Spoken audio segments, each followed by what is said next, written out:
अरे सुना क्या? क्या? अरे सुना नहीं क्या? अरे क्या भाई? अरे कार्निवल आ रहा है। कैसा कार्निवल? कैसा नहीं, पूछो क्या क्या? बहुत कुछ hottest discount on courses, live learning, job opportunity, a perfect way to live in a pure summer time. अरे इतना सारा? जी हाँ, इतना सारा. See you at Geeks in Carnival.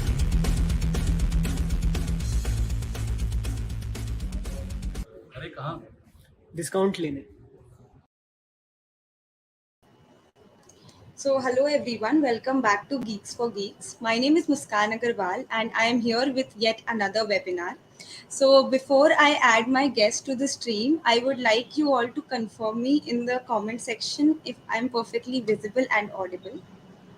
So today's webinar, as you all must have already read from the title of the webinar, Understanding Sorting Techniques. So we are going to talk about the sorting techniques that are available to solve various questions, when to use which sorting technique, and like there are so many sorting techniques. So even I as a student get confused, like which one should I use and why should I use this particular one.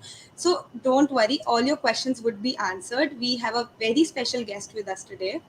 Yes, so just give me a thumbs up in the comment section if I'm perfectly visible and audible. Then I'll add my guest to the stream. I'm looking at the comment section, just give me a thumbs up. Also, if you have any other doubts except for sorting techniques, you can ask them as well. So yes, we will definitely try to take them up after the webinar. Yes. Thank you guys for confirming. We'll wait for another maybe 10 to 20 seconds so that more people can join us. Yes, thank you, Vikash. Thank you, Praveen. Yes.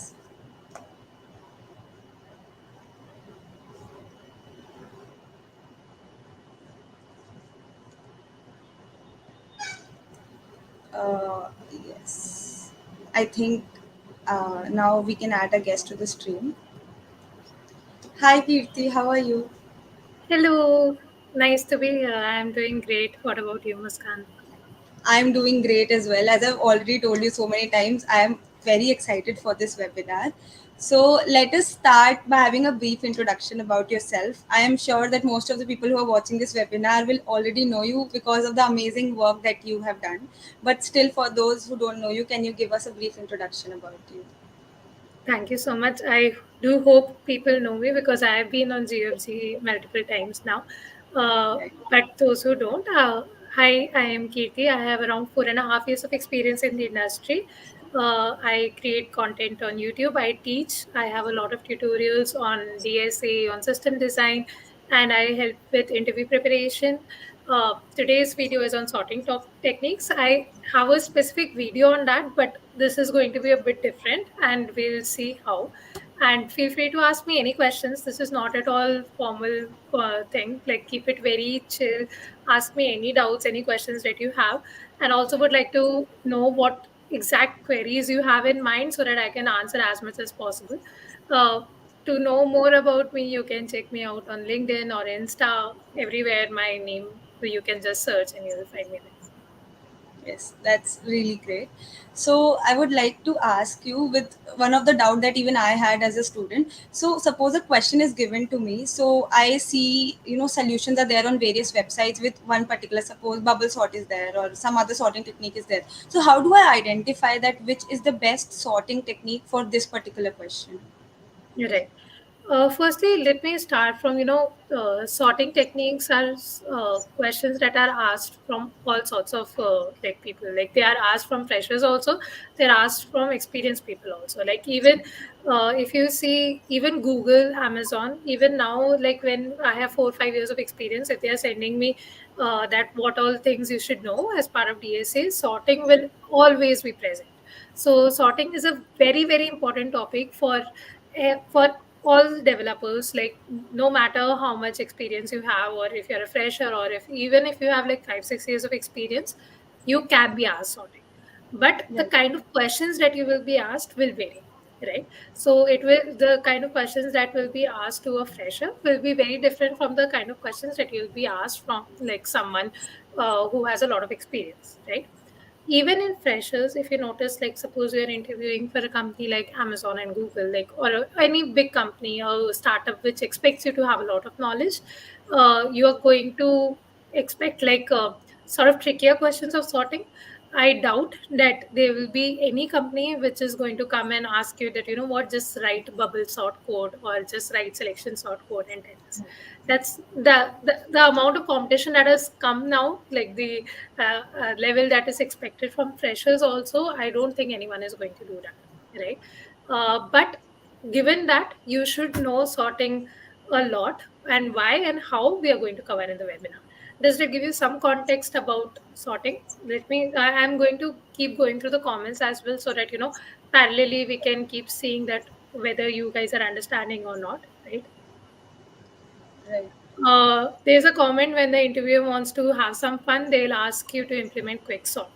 It is true, but also see, if an interviewer is expecting you to just implement a sorting algorithm, most probably there will be a follow-up question awaiting you, or maybe there was a question that you were not able to answer, which was based on sorting, and now the interviewer is giving you a hint that okay, implement sorting, and now we'll see how you can solve that question, right? Right. So that can also happen. Now, given that, the coming to the question that you were asking, that, whether how will we come to know a question is based on selection sort or insertion sort and stuff, right? So for that, one thing that you should all know for sure is comparison of the sorting techniques.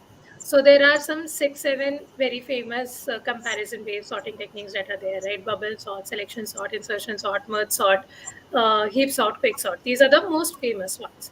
So if you know the comparisons between them, that which one takes what is the time complexity, what is the space complexity, and their properties in detail, the questions will definitely be among these only.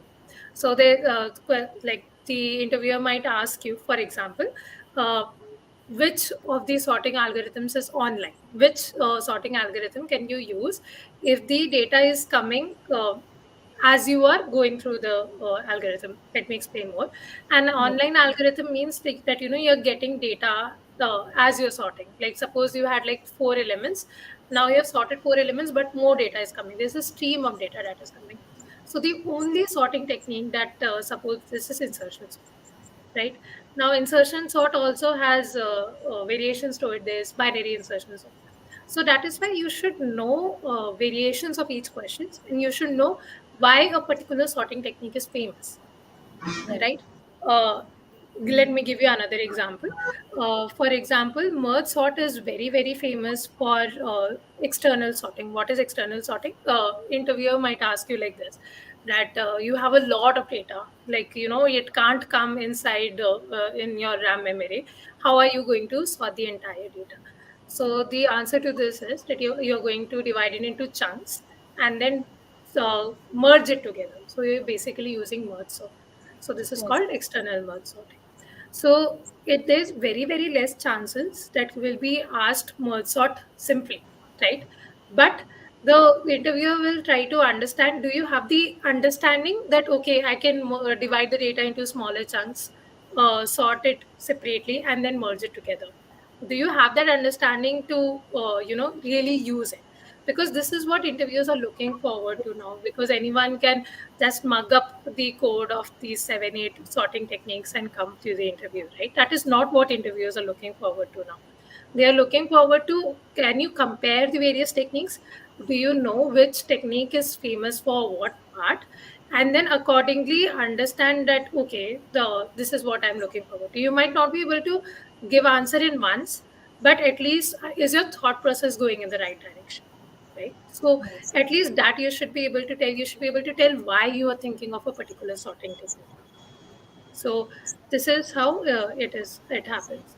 Let me give you another example, because in comments, quick sort seems to be very, very common. Like I have seen it mentioned in like multiple comments now.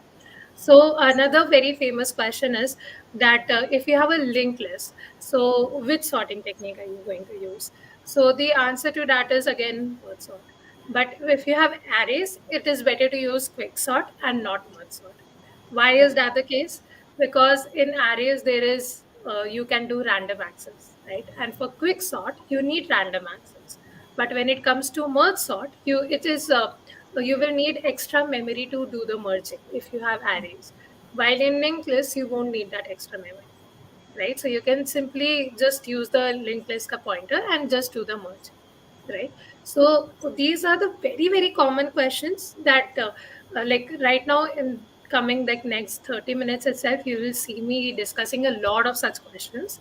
So that is the purpose of this webinar, that we discuss and we understand that okay, which technique can be used where, right? Because I think everyone knows these sorting techniques. These are like one of the initial few algorithms that everyone learns, right? Like the moment you start coding, the first few algorithms that you'll be doing is doing a bubble sort or selection sort. Am I not right, Muskan? Like I'm Right, sure right, you guys must have absolutely. also, right? So the first few algorithms that you will write is bubble sort, selection sort, and being asked that in interview is just Yeah, stupid, honestly, right? So yeah. you should be asked more trickier questions, or there should definitely be follow-ups.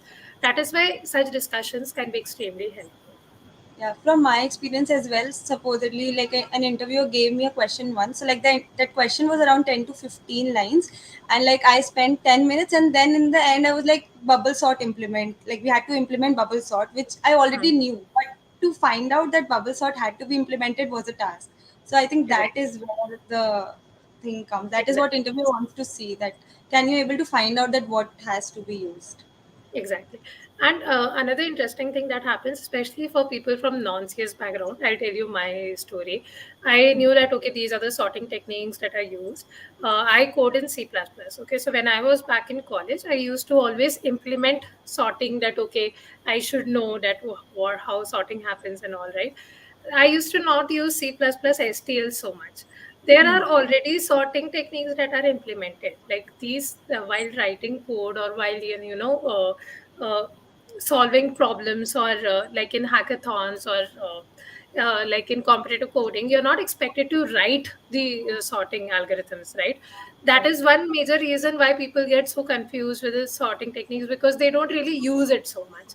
There is sorting as such implemented. So there are two kinds of people. One will be who will never know the algorithms. They'll just keep getting confused because they directly use competitive programming I shortcuts. am that kind of person in second year. I did not know what STLs are and STLs existed. I used to implement, then I used to say, oh my god, it is so tough because I was Right. unaware about all these things. Exactly. Now, some questions can be extremely simple. All you need to do is just sort. I remember doing this in my second or third year. I knew that it was a straightforward, if I can just sort, and then after that there's a very small change to be done, and I'll get. But I was not aware of STL. I did not know that okay, there's already sorting that has been implemented. I sat and implemented the entire sorting technique. Oh my god. So yeah, so I was that stupid. So we all make mistakes. That is why we have webinars like this, so that you Right. don't do that. Use STL sorting and stuff, right? Now even coming to one step above that, uh, since we are talking about STL, there are data structures like sets and maps, which are internally, as self-balanced BSTs. So as you insert the elements are already sorted. So these are extremely commonly used in all interviews and all DSA interviews and questions, because the straightforward answer is that I need the elements to be sorted, so I'm going to store them in a set or a map, because internally it is implemented like that, right? So as a beginner, you will start with knowing sorting techniques and knowing that okay, there's something called a self balancing tree. It can be internally implemented like this. But when it comes to solving questions in like competitive programming or interviews, you need to straightforwardly use sets, maps, or use like sorting that has already been implemented, right? Right. And after that, questions will be asked to you, which will be like a follow up, or it will be like how is it internally implemented, or maybe there will be a tricky question in which internally you need to use like maybe a variation of sorting, but it won't be straightforward sorting, Right. But like I've right? seen some of the interviewers say that do not use STL. So is it the case in most of the companies or like we can use STLs? We can. I doubt there is any company that will come and tell you don't use STL. Maybe Yeah. the company is looking for to you to be able to implement proper sorting and implement proper maybe like Heapify or something like that, and that is why the person said that write the entire Huh. program. Like for example, sometimes they can say that implement this how it must be internally implemented, right? So that is why when they just want to see whether you have the proper understanding of STL or not, because nowadays this also does fear that these people are randomly using STL and they don't know how things are internally implemented. That is why they might ask you, but mostly they'll be more than happy if you are aware of STL, because that's how real coding happens in companies also, Yes. right? You were saying something. Yeah, so I was asking that if you have to say any 4 or 5 very commonly asked questions based on sorting as an interviewer, so can you list any 5 questions that are most commonly asked in the interviews? Sure. So we already discussed two, I think, whether in merge sort versus quick sort for arrays linked list. Yes. That was one we talked about. Not sure which else we talked about. Let me tell you a bit more. There are many common questions. Okay, there is like a sort zeros, ones, and twos together. Right. Right. This is a very common question. Then there are variations of sorting techniques also. Like suppose quick sort is there, then there is something called three-way quick sort, in which means usually in quicksort it will be like less than a pivot and greater than a pivot. In three-way quicksort there'll also be category of equal to the pivot. So there's something called three-way quicksort, which is also called Dutch national flag, or some name is Yes, there. yes. Yeah, so they'll ask you questions like this, or they might as I was talking about external sorting for merge sort, this is a very very common question that you have a lot of data, you have to sort it. Then insertion sort is a very common question that you are given a stream of data, a stream of integers are coming. Tell me the median of it. So usually to tell the median, I have a special video on this. This is based on priority queue question, right? But if you are a fresher, you won't be expected to solve it like that properly. So if you know sorting, maybe at least you can get started with insertion sort. Now, maybe when you tell insertion sort, the interviewer can tell you that, how can you improvise it further? Then you can say, maybe I can do insertion binary sort. Like basically, you're putting binary search in insertion sort to improvise it, right? So these are the very common questions that are asked. Then, if you have more experience, it can even go ahead to something like topological sort, which will be for graphs, trees, right?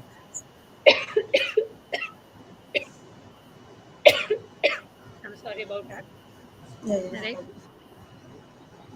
problem. So now when we are talking about topological sorts for advanced level, there are so many hard questions that are there based on topological sort itself. Let me give you an example. I recently came across a very good question on GFG. It might be one of the questions that I might ask in one of my mock interviews on the channel. So it's like, so there was a graph given, and some of the edges were directed edges, and some were non-directed edges. Now the question was that how do you assign the directions such that you make sure there is no cycle in the graph. Now it seems like such a complex question, right? But it is a straightforward topological sort question that you find the topological sort and then you just assign the directions accordingly. So Right. this is an expert level question or a very hard level question, I will say. But still, it's based on the core concept of topological sort. Now, there can also be questions that sound very easy but are very hard. Let me tell you again another famous question that minimum number of swaps required to make an array sorted. Right now, in that case, also it sounds very easy. You just need to find the number of minimum swaps, right? But if you see the suggestion on GFG, it is you can make a graph out of it, and you have to find the number of cycles that exist. Right. Now, this sounds like a very simple question, but it is not a proper sorting question. It's actually a graph and cycle question, right? So as you do more and more questions, you will understand. If you just open, like right before the webinar, I was saying sorting questions on GFG, there'll be a list of 88, 89 questions available. See, 90, 100 questions are there just on sorting, right? So they, then these questions are of all levels, easy, medium, hard.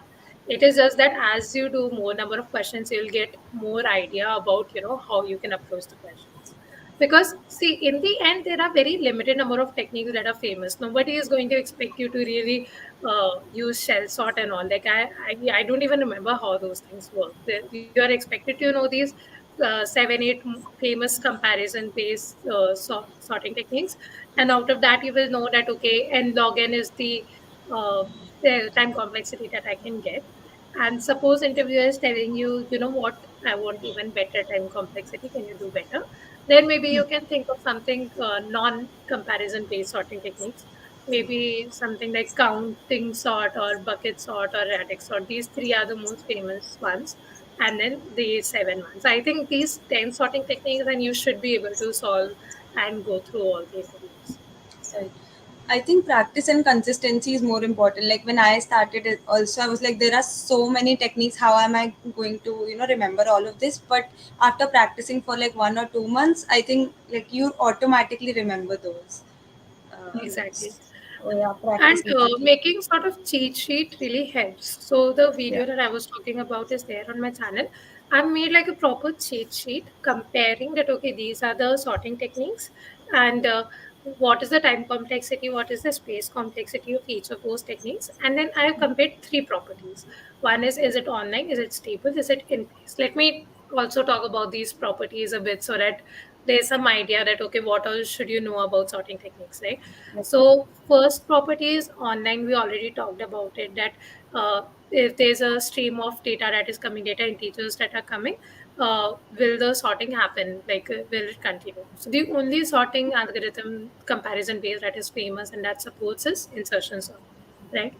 Then is a sorting technique stable? Stable meaning, suppose in input they were like repeating characters, right? Suppose there were twos that were coming like five, six times.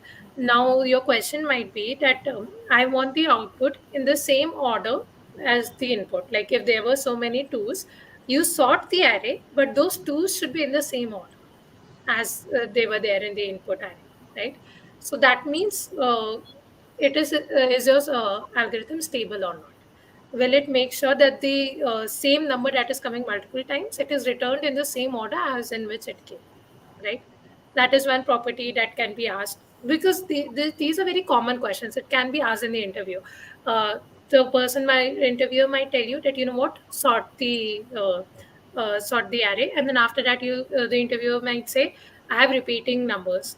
Now make sure that the repeating numbers are returned in the same order.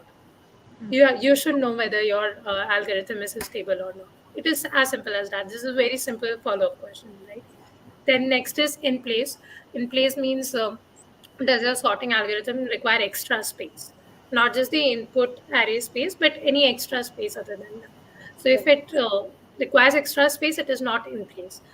Sometimes, like your requirement in actual work, or your interviewer might tell you that we want it to be order of one space complexity, or we want it to be in place. Which sorting algorithm are you going to use? So you should know that okay, which sorting algorithms can actually do that or which can't do that, right? So these are the that is why I always suggest that make a cheat sheet, like that okay, which properties are supported by which algorithms, because again these are not very commonly used algorithms, right? That is why you should keep them in mind. Right. I think this is a very commonly asked follow-up question wherein the time complexity reduces, as you mentioned, that it Very goes from, I think, O of 1 from O of n. So I've seen this question so many times in an interview, like in place sorting. So, yeah, right. yes. And Also, even sorry, just one more thing.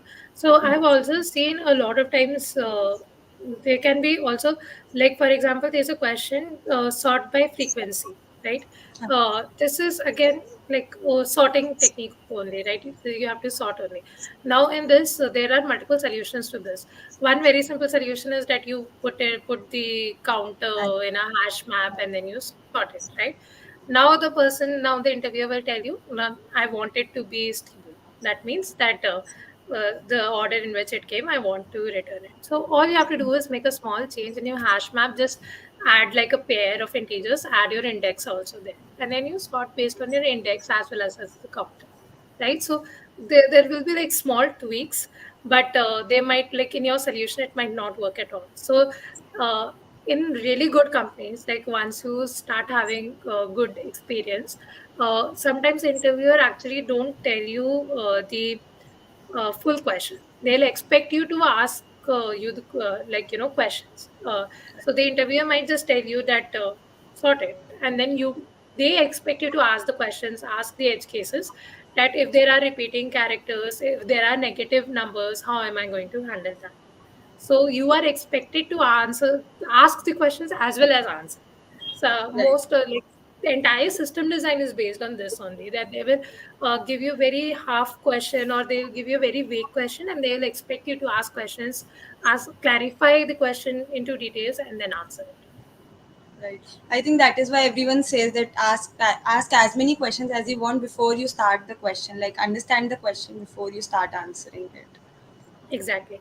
There are actually a few edge cases that are very common, and I have a very short 1 minute video of covering the edge cases also on my channel, where I talk about, what are the usual common edge cases that we should think about, like negative numbers, zero, or integers going out of bound, or when you add two big numbers. These are very common edge cases that you should keep in mind, like while asking questions or while solving any question, right? So you can probably make like a list or a cheat sheet, or when you're solving, the more you practice, the more you'll get an idea.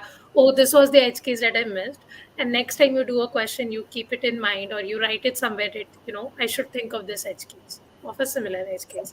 That is why practice always helps you when it comes to DSA. Yes. Also, the question that you mentioned, the median one, I personally followed your video. I saw so many videos on YouTube. I was not able to understand that particular answer. But then, thankfully, I came across a video in which you were explaining each and every step. And after that, I did not forget that particular solution. So, yes, guys, definitely check that video out. Thank you so much. That's actually such a common question. And unless you have seen the question before, it is highly unlikely that you'll be able to solve it. I Yeah. personally took a lot of time to understand that question. And then after that video has released, I have seen so many people, commenting that we got a job or we cleared a particular interview round because of this question. And Yeah. that's, I think, the most fulfilling thing that can happen to a content creator. When I started the content creation journey, I had no idea that, okay, this is where I will be. But I just wanted to make these tough concepts very simple. Once you understand it, it looks very simple. But if you have not gone through it, it's like, how are you even going to think of it in the interview, right? So, Yeah, definitely. I could not have thought that I have to use priority queue to find the median, or like I was like, okay, stream of numbers. What do you exactly mean by it? I think if a student will get it in the interview, I don't think that thing will come as you mentioned. exactly. But priority queue is a very that sort of data structure that is extremely rarely used. But once you do that question, and once you do a few more questions of priority queue, you Hmm. understand that you can start implementing it. Even I was surprised the first time I started using priority queue without seeing the solution. I was like, oh Oh, my god, we can do this. I am able to think of a solution with priority queue. It's like a very nice feeling for any developer who is practicing DSA, that, okay, for myself, I thought of using priority queue, or of a technique that is so rarely used. But once you do these questions more and more, you will be able to do them eventually. yes, definitely. Even I used to scare away from priority queue that I won't be able to implement it, but now it is one of my favorite data structure to solve questions. So nice to know. Since we were talking about edge cases and we are talking about sorting algorithms, actually, I remember counting sort as well as bucket sort. Both of them have variation. Like, they you need a range of numbers for that, right? And counting sort, if you have like a range of numbers, you do the implementation, the interview will go like very good. But this won't work if there are negative numbers. So you have to think of while the person is asking you that, okay, implement this, you have to keep it in mind, are there negative numbers going to be available?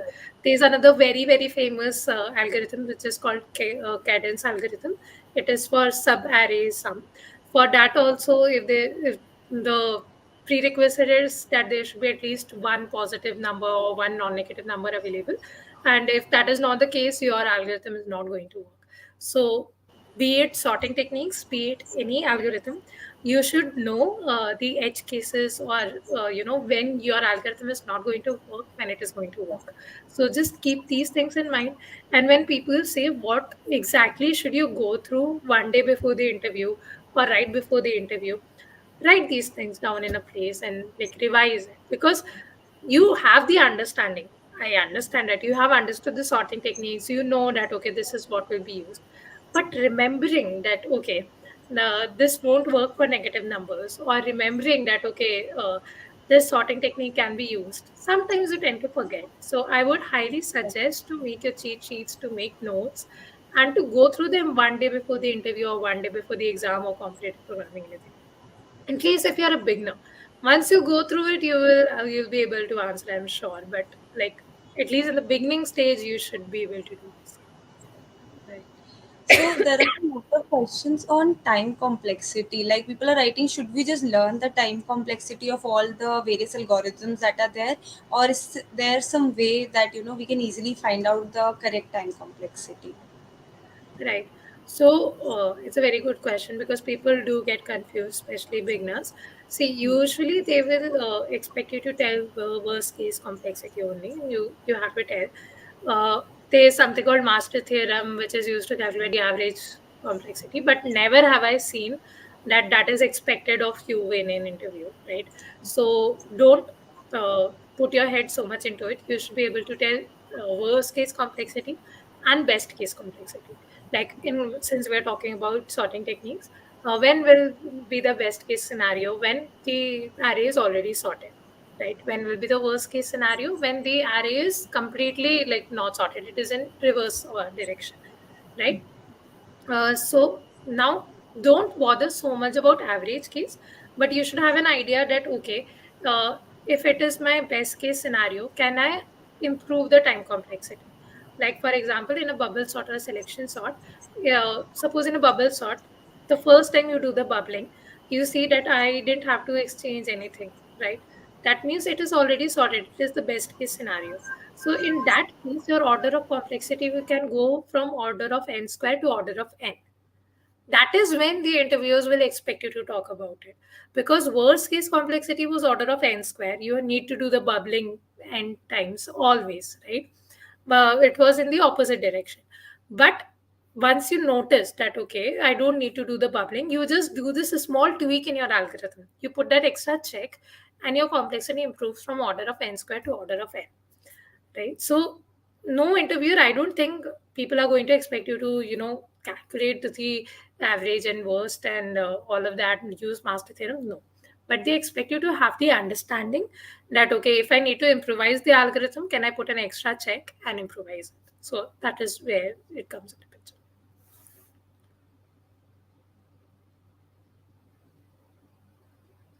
I lost your voice, Muskan.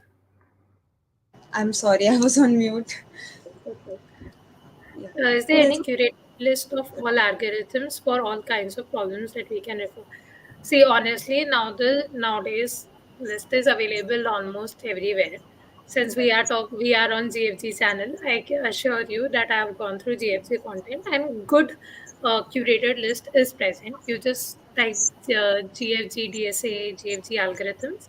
It is extremely well written and divided. You can see questions related to each sort of each data structure also, that within for linked list these are the questions, for arrays these are the questions, for trees these are the questions, and even for algorithms, for like for searching there are different algorithms, for sorting there are different algorithms. There are say 100 questions for each. I would say don't go through all of them, but go through at least few of them to get the general idea, right? Suppose for the starting, like go through 10 of each kind. Then after that, if you have more time, go through 10 more of each kind. After that, you will get more generic idea and you'll be able to identify the questions. So that is how you can go about it. But there's good content available online, guys. So you don't have to bother so much. Just put your head into it and just practice. Right. But I think following one cheat sheet or just following one sheet is, I think, what helps the most. Like if you're following 10 cheat sheets or 10 sheets, I think that won't be advisable. Like follow one and just complete it basically. Right, you might be like repeating the same things again and again and might not be very helpful. Just pick one thing and make sure that you're finishing it. You're going till end. Like I've seen so many people who start with arrays, linked lists, but they never reach graph questions, trees questions. Like even with sorting, you will always do these 7 comparison-based sorting techniques. You will maximum do radix count and bucket sort. You will never reach topological sort because for topological sort you need to know DFS, you need to have like basic idea about graphs. Nobody really gets there. Like I don't mean nobody, I mean many people don't get there. But so like whatever you're picking, make sure that you finish it and then you move ahead. So you'll have a much better chance, you'll be able to identify questions properly. Right. So then there's a general question on DSA, like how many topics of maths are important for DSA? Mainly what all mathematics topic are important so as to solve DSA question. See, it depends. Again, it's a very subjective question. I think that it depends on a lot of things. Maths, I think a bit of geometry, a bit of maybe randomized numbers, and all of that is required. But in interviews, it is more of problem solving in DSA than core maths, I would say. Maybe Catalan numbers and all you should know, binomial questions, coefficient you should know. But all that, matlab, it's very rarely asked. It's not very commonly asked questions, I would say.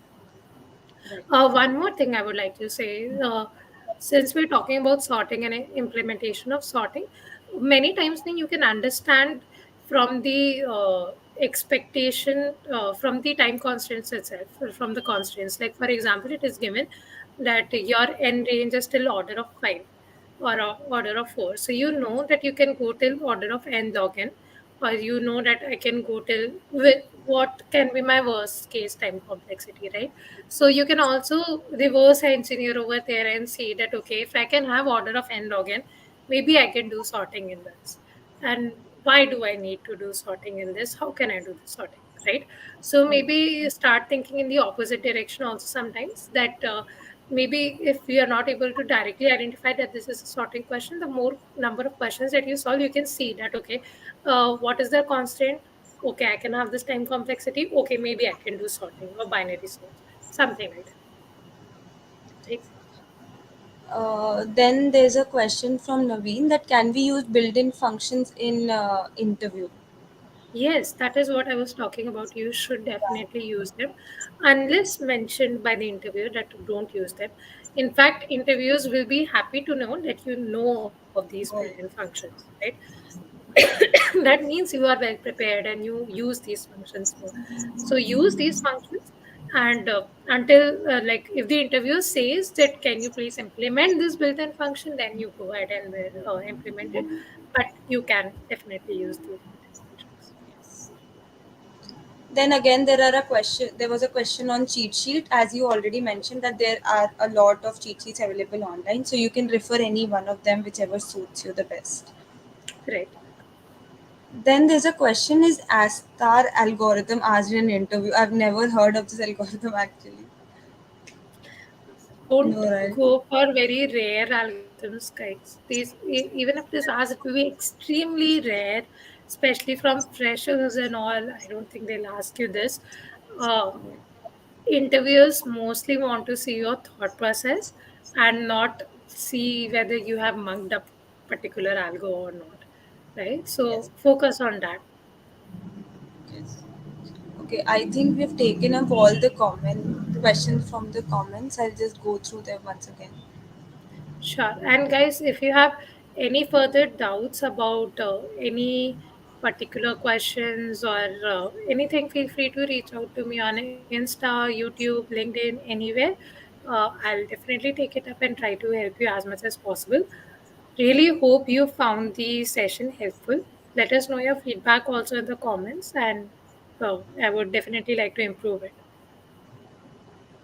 Okay, Do we then need to answer exact time complexity in the interview? Is one question that I just got right by yeah. Naveen. Yeah. Yes, this is a very important point in any DSA round. You should be able to tell the time complexity, not exact time complexity, but like worst case time complexity or amortized time complexity, you should be able to tell. Uh, for reference, you can refer to the mock coding interviews that are there on my channel. You can see every time we discuss any question or a mock interview, you can see the first thing we discuss is time complexity. In fact, a lot of times the feedback can be negative because the person did not cover time complexity or space complexity or that. So this is like a must do in any DSA. As soon as you talk about an algorithm, talk about its efficiency. Yes. Then there's a question that he's been working in the industry for 4 years and he's self-taught, struggles with DSA.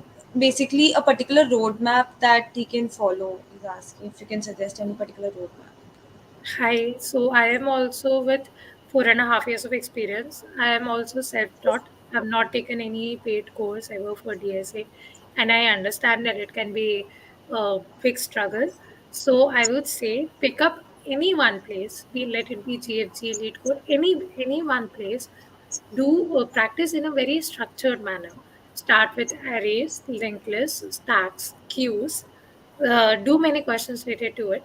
Then go to trees, graphs. Then once you do topic wise questions, go from easy to medium to hard.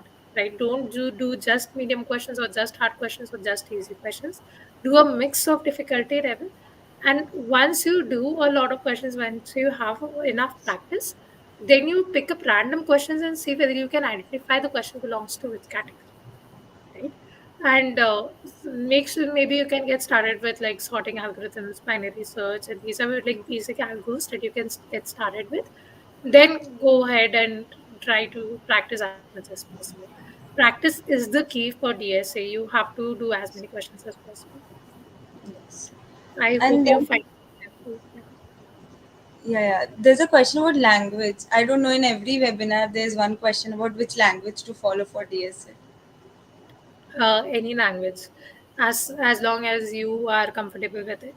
I personally use C++. Many people use C++. You can use Java, you can use Python, you can use C Sharp, use whatever you want. Be thorough with the concepts of the language and how to implement it, how to use it in competitive programming or DSA interviews. Good to go. Yeah. Another question, is it advisable to mug up some algo if interviews are close enough and if I am not prepared? No. Please don't do it, Rohan. Trust me, interview will somehow come to know that you have mugged up the question. There will be follow up questions, there will be questions on time complexity, space complexity, and the amount of time that you will put in mugging up questions, you can put it in understanding the question. This has Yes. happened with me. I have taken a lot of interviews and into it, and I have seen, uh, like I remember once I asked a DP question. Person wrote all the conditions, all the edge cases, everything. I saw two conditions were reversed, and I told Ki explain, and the person was not able to explain. I confused so much, and I knew the person has just mugged it up, and he or she did a brilliant job in mugging it up in writing the entire thing, just like a small mistake, and I knew that the person has not done it. And I asked a lot of follow-up questions, and the person was not able to answer. 99.999% of the times you will be caught, and there is no long-term solution to, like, you will this is not going to help you in long term, so please don't do it. Right. I think understanding is better. Like if you spend good half an hour or 1 hour in understanding some particular thing, I think you'll remember it automatically. Like you don't have to Yeah. mug up actually. So Yes. yes, that works. Okay. Naveen is again asking, instead of these sorting algorithms, we can directly use these STL, right, ma'am? So Naveen, we actually talked about this in the webinar, that it is good to use it in just STL, but there will be a lot. I gave within last like 45 minutes, I gave a lot of examples of like variations of sorting techniques which are asked as questions themselves. You should know them. An interviewer can anytime ask you that implement this particular technique, or why to use a particular technique in a particular scenario. I give a lot of examples of questions. Do go to the webinar once more to know what are these questions. Right. Also, there's one question which I'm remembering is in sort STL, like which sorting technique is used. I think one of my friend got this question. Even I don't remember the answer right now. Like simple sort STL, what is the sorting technique? Right. So it depends on internally how is it implemented, but usually there is it will be order of n log n. It will be either heap sort or merge sort. So you can always say that it is order of n log n. So, Okay. Does I think intonation we are. matter? We'll just take one or two more questions, and then I guess we are good to go. Yeah. Does indentation matter?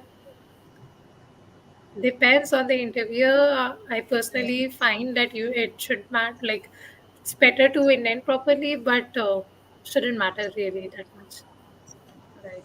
So yeah, I think there are a lot of questions from other topics as well. So in this, we like to stick to the sorting techniques questions. I think we have already covered all of them.